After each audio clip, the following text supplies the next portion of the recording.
کی تو ایک بات یاد رکھیں کہ زنا جس مرد کو حرام کی عادت ہو جاتی ہے نا، وہ 4 شادیوں کے بعد بھی حرام کرتا ہے. اور اللہ تعالیٰ نے یہ کہیں نہیں فرمایا کہ اگر آدمی زنا کر رہا ہے تو وہ شادیوں پہ شادیاں کرے. عورت کوئی گائے بکری یا بھیڑ نہیں ہے کہ اگر مرد زنا کرنے میں لگا ہوا ہے تو وہ اس کو عورتوں کے ساتھ باندھ دیا جائے. عورت بھی ایک جیتی جاگتی سمجھ رکھنے والی سمجھدار ہے. جیسے ایک مرد کے اندر اللہ تعالیٰ نے صلاحیتیں رکھی نا، ایسے عورت میں بھی ہے. وہ بات الگ ہے کہ عورت اپنی ذات کو ابھارنے کے لیے اس نے مرد کے آگے جھکی ہے، تو اس کا مطلب یہ لے لیا ہے کہ عورت کو چپل بنا دیا. تو اتنا بھی آپ غلط نہ کیجیے.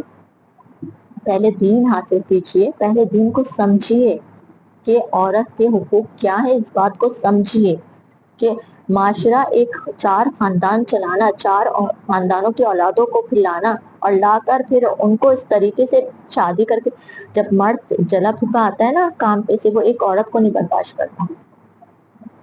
مرد کی یہ خاصیت ہے کہ جب وہ باہر سے آتا ہے نا تو اور اس کی ماں اور اس کی بہنیں اور اس کی بیوی جب بات کرتی ہے نا تو وہ اس قدر ٹارچر ہو جاتا ہے کہ وہ پتہ ہے پھر جان چھڑا کے کہتا ہے میں باہر جا رہا ہوں، میں سب چیزیں چھوڑ کر باہر جا رہا ہوں. نا وہ بیوی بچوں کو ماں کے پاس بیٹھ کر تھوڑی دیر بیٹھ کر پھر وہ باہر چلا جاتا ہے.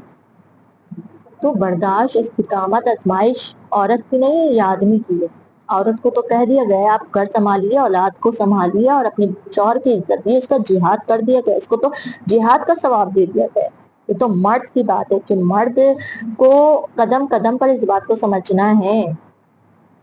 باہر کے دوست بھی رکھ لیں، 4 بیویاں بھی رکھنی ہے، پھر 4 بیویوں کے ساتھ آپ نے انصاف بھی نہیں کرنا ہے. پھر 4 بیویوں کے ساتھ آپ کے جو اولادیں ہوں گی آپ نے وہ پیدا کر کے بھول جانا ہے کہ بیویاں پال رہی ہیں. تو یہ انصاف تھوڑی ہے، نہ یہ دین کہتا ہے. قرآن پاک میں کہہ دیا گیا ہے کہ آپ انصاف نہیں کر سکو گے. تو اس بات پہ زور دینے کے بجائے اس بات پر زور دیں کہ علم بہت ضروری ہے. علم کو جانیے، پہلے عالم مفتی یا اتنا علم جانیے کہ آپ کو معلوم ہو کہ انصاف کیا ہے، ہمارا دین کیا کہہ رہا ہے.